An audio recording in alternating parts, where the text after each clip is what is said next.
G'day, welcome back. No jokes today, but I have got a riding tip for you. I'll pass on something that was told to me when I was a young fella learning how to ride by an old gentleman who'd survived a lot of years of riding without hurting himself too much. And riding a motorcycle is right like hanging on to a canary. If you hold it just right, it'll sing for you, but if you squeeze it too tight, you'll squeeze the life out of it. Rightio, moving on. Today I want to move on from what we discussed last time on the whiteboard to more about our purge modules and what they do. Here we have a fuel filter out of a 990.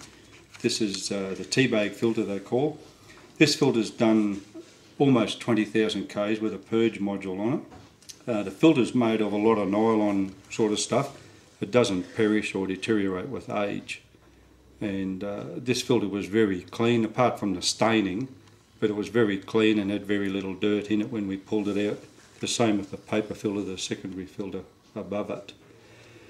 The results that we're getting from these, it appears to us that fitting a purge module to your 990 will make your fuel system maintenance free, unless of course you tip a whole heap of rubbish into your tank out of a drum, rusty stuff, paint and things that would normally give a carby bike trouble. Well, it would certainly cause problems in the tank of a fuel injected bike. But in general use in the fuel you get from service stations and clean containers, with our purge module it would be maintenance free. The same with the 690. This filter's done almost 20,000 Ks as well, and in pulling it out and checking it we got extremely small amounts or practically no dirt or residue out of the filter and the pickup filter down the bottom, and the same appears for this. These bikes were doing 5,000 Ks and having problems before. Now we're up around 18,000 to 20,000 Ks with absolutely no signs of any problems in the future.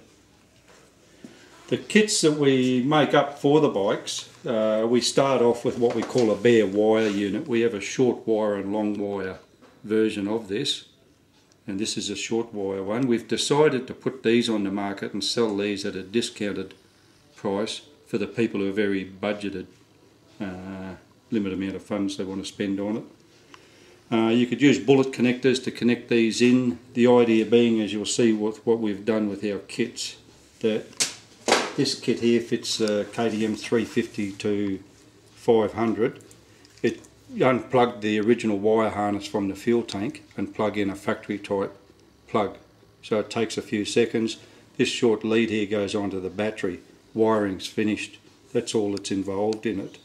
We supply it with a diode to go in the low fuel light wire so that the low fuel light still works and doesn't get feedback. And then there's a check valve with clamps and things that's appropriate. All that comes in the kit form, which makes it very easy to fit. The Hasselberg is much the same. It's got the two Hasselberg type plugs on it. This plugs straight in, another lead that goes straight onto the battery, and replacing the check valve, the one-way check valve in it, supplied with all the clamps and bits and pieces, instructions. The 690 is wired up very differently to use it on a 690 because it doesn't have a permanent earth in the wiring system as the bike goes. We've had to put a waterproof relay in the system, but it's the same thing. On the 690, the plug on the fuel tank's very hard to get at. You've practically got to remove the tank or drop the tank down to get at it. So we supply an extension lead which goes onto the fuel tank, and then you bring your original wire harness plus the end of the extension lead up to the battery on the bike, where this stuff just plugs in and hooks up to the battery. So if you need to disconnect it or bypass it or do anything, it's a simple matter of just taking the seat off and job's done. Again, we have the check valve and clamps. The 990, it's wrapped in foam. We placed a unit just above the bash plate in the centre of the bike, and it's the same again. It's got the proper factory plugs on it where you just unplug the original and plug in this, and this goes on to the jump start power bolt over on the right hand side of the bike, and a check valve for it as well. We've had these on the market for over 12 months now, and when we originally designed them to solve the fuel problems that we've had with fuel injected bikes, coming from carbies where things were fairly maintenance free, unless you got a lot of rubbish in the tank, you didn't have to worry about it, you just rode your bikes.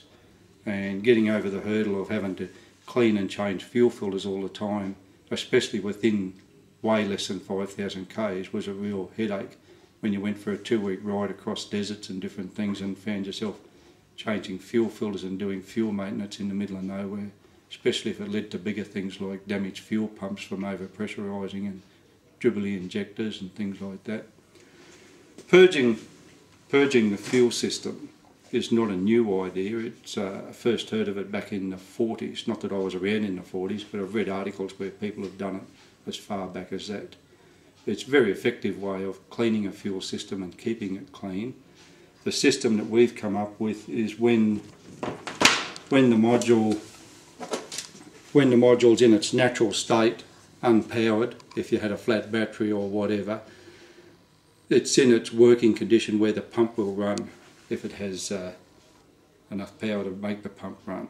The unit doesn't need to be activated to make the power run. At natural state is the pump will run, and then it needs power to it to activate the purging side.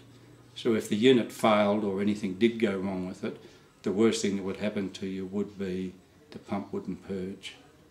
That's a safety thing. In riding bikes, quite often see people design things that when you get out in the outbacks, they just don't work in practice. We did a lot of work on a test bench and carried out thousands of hours of purging and testing over weeks and weeks with dyes and things in fuel, blocking fuel filters and unblocking them and everything. And on the test bench, it certainly comes up as a maintenance-free fuel system. But at this stage, until now, we've been reluctant to advertise that because we wanted to see how they went on the bikes in the real world.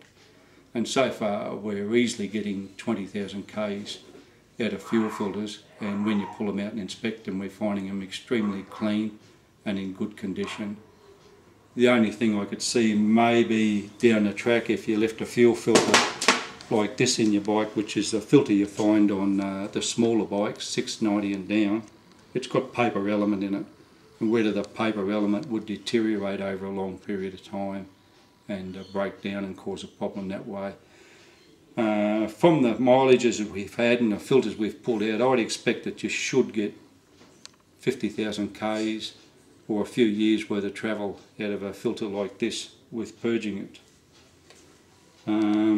That's about all I need to say at the moment.